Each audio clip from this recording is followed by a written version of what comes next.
Page 9, Upidee, if you say so.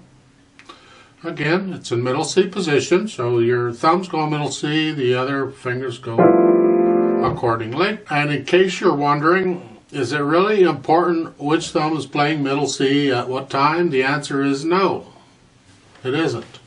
But for now, go ahead and use whichever thumb the music indicates. Okay, it's just good practice, so you know you can play the middle C with either hand. You don't want to favor one hand over another on piano. It's kind of both, they both have to be developed. We got a couple things added on. Look at the last measure. You see that half note? It's got a dot behind it. It's called a dotted half note. I'll explain it up above. It gets 3 counts. 3. Basically, the half note gets 2. You know that already, at least you should. And the dot just gives it half of that, which would be 1. Half of 2 is 1, right? Well, add them together. Get out the calculator if you need it. It's 3 counts. Okay. Also, in 4/4 time, every measure's got to have 4 counts. That first measure has 1 count. Look at that. 1 count at the beginning. That's called a pickup note, or a pickup measure. An upbeat. It's got all kinds of names. Some of them not so nice. We won't go into that, but there it is. What they usually do, in most cases, is they'll take the beat off of the last measure of the piece. So look at the last measure of the piece. It's got 3 counts, because the dotted half note gives 3. The 4th count is that pickup beat at the beginning. Don't ask me why it's done this way. It's done this way. All right, it's the way it is. If you want to challenge it, you go right ahead. I'm not interested in hearing it. That's it. That's what it is. So when I count you in, instead of counting you 4 counts, I'm only going to count you 3 counts, and you'll come in on 4 with me. I'll come in on 4 too. So let's try this out and see what happens. Well, I need to warn you, take a look at the second line, last measure. You have a dotted quarter note there too. That gets 3 counts. Remember, dotted quarter note gets 3 counts. I can count it out while we play it to help you for now, but later on you'll need to do it yourself. You know, silently count these things when you need to.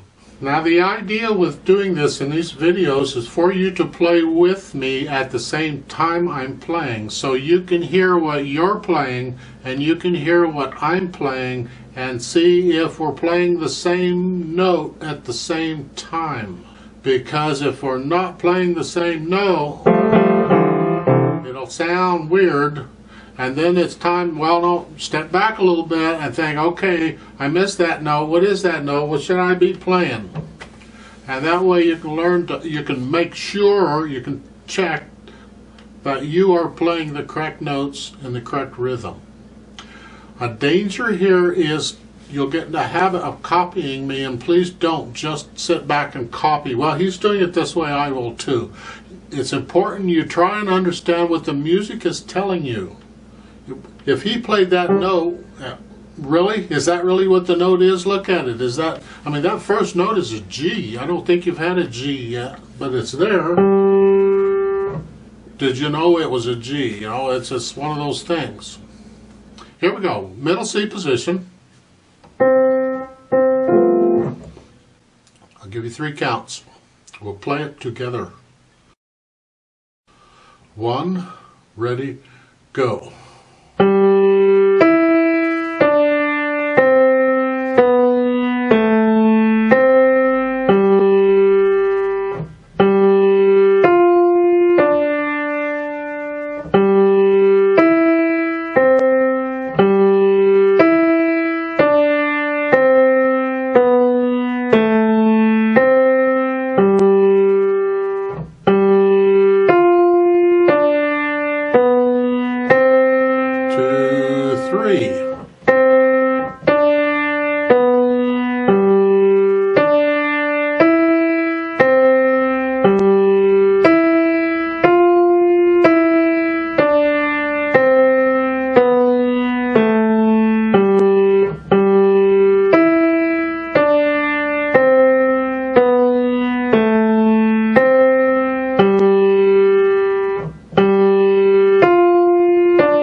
3.